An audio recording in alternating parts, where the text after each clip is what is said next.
Well, those budget cuts to UK foreign aid could have dire consequences for women's health and safety, according to this official report that was published this week.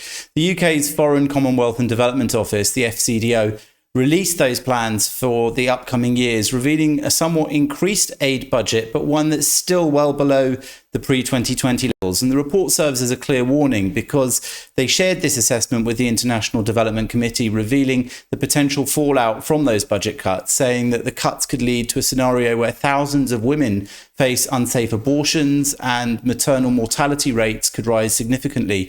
In Afghanistan, hit hard by a 76% aid cut, it's a focal point of concern because the drastic reduction threatens to leave vulnerable women and girls without critical support, particularly in the context of the Taliban's limitations on women's rights. And beyond Afghanistan, Pan-Africa is also at risk, with funding cuts for women's health programs leading to a 60% reduction in positive outcomes, potentially, according to that report. So all this translates to fewer safe abortions, decreased maternal survival rates, and compromised well-being for women and girls. And it's not just them as well. There are other minorities too who are at risk. So now that we understand exactly who this is impacting, why were these reductions made in the first place? What prompted the need for them?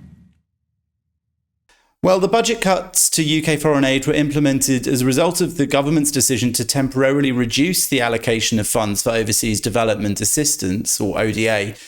Prior to the cuts, the UK's foreign aid spending was set at 0.7% of gross national income, reflecting a commitment to international development. But due to various factors, including budget constraints and changing priorities, that commitment was temporarily revised downwards to 0.5%.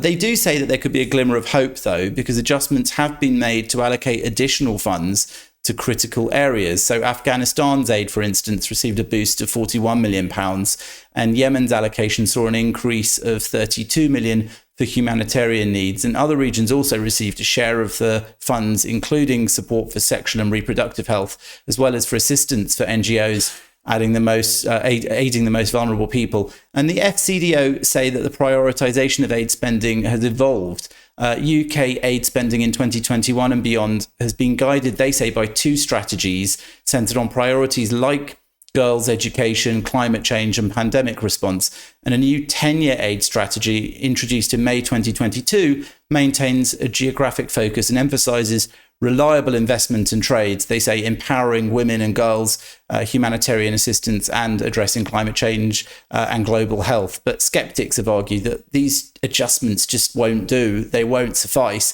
And the report's findings have sparked an important debate about the balance that needs to be made with budget constraints and humanitarian responsibilities of the UK in terms of its foreign aid budget. And Jonathan, just in the last minute that we have left, what kind of backlash could the nation be facing over this decision? Many claim charity starts at home, but then again, major world powers should have some kind of responsibility to assist the less fortunate. Absolutely. Well, people are split in the UK over whether or not they think that the government should be spending more of their money on foreign aid at times when people here are struggling with the cost of living. Also, the government have focused some of their foreign aid budget on looking after refugees within the country, whether they're from the Middle East or Africa or even Ukraine, housing them and trying to deal with this increase in migration that's happened over recent years. But of course, there's only so much money to go round. And the worry is that by reducing the amount of it that's given to countries in need, there may be repercussions further down the line, which might even include an increase in that sort of migration coming to the UK. This is a very hard balance for the government to strike.